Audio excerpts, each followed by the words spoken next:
Hey, what is up, everybody? This is Stevie Reach coming to you this Saturday morning. We're getting all hyped up for the San Francisco 49ers. We're going to be taking on the Cincinnati Bengals tomorrow on Sunday.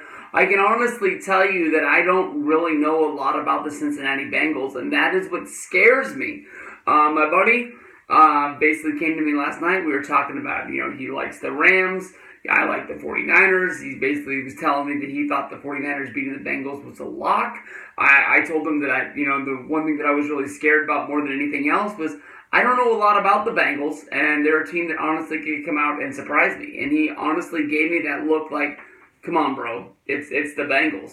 And I had to remind him that just last Sunday we were looking at the scores, and Cincinnati was pushing Seattle in that game last week. Basically, Seattle had to itch that game out to win 21-20. At one point in the game, Cincinnati had the lead. And, I think the one thing everybody knows about Cincinnati is Andy Dalton as quarterback, and we're all surprised that Marvin Lewis is not the coach anymore. He was kind of like the staple. It's like he coached in Cincinnati for like 15 years. I don't know how long he was there, but it was forever. He was there when they were bad. He was there when they got good. He was there when they got bad again. Kind of got him back to respectable, and then it fell off, and Cincinnati finally said it might be time for us to go in a different direction.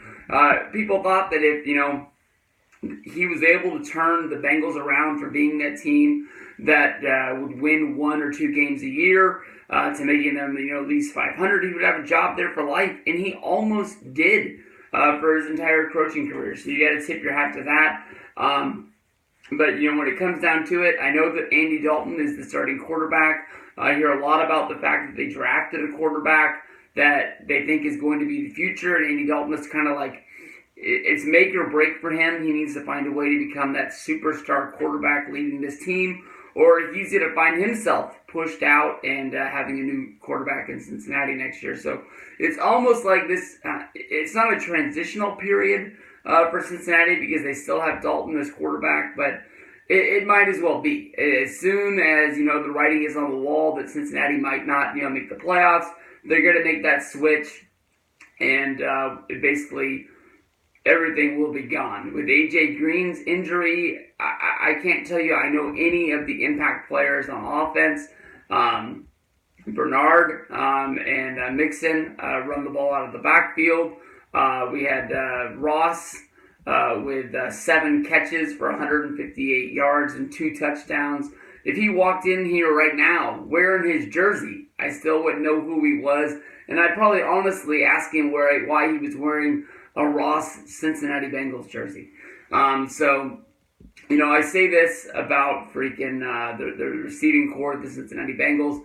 It's not like the 49ers one is any better, besides for Kittle, the tight end who set the receiving record last year. It's not like anybody is known in the NFL for what's going to be going down. So the Niners still have the running back by committee. It looks like Matt Beretta is going to be the main back while Coleman sits out with the injury.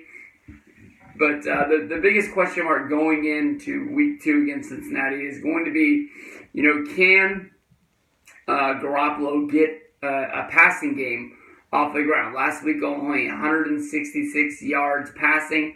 He needs to spread this ball around. We need to be getting the ball into Pettis' hands as well as Goodwin's hands, and being able to move that ball down the field. I mean, you don't pay your starting quarterback just for looks, just to have that name to come over from New England. You need your quarterback to be able to pass the ball and move it down the field. That's why you made him, I think at one point he was the highest paid quarterback in the league, which it seems like every quarterback that signs a contract in the NFL pushes that record and moves it a little bit farther and farther. It seems like, every contract does that. So I can honestly tell you that in my pick and pool, I picked the 49ers to win this game, that I will be on pins and needles at work on Sunday, basically hoping that the Niners can inch this one out. This one could go either way. Cincinnati could be that surprise team with the fact that I don't know anybody on their team. That's why they beat us.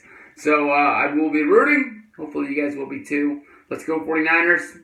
Man, what can you say if this Niner team, after last season and after the seasons before that, 2-0, baby. 2-0. Locked up in the NFC West.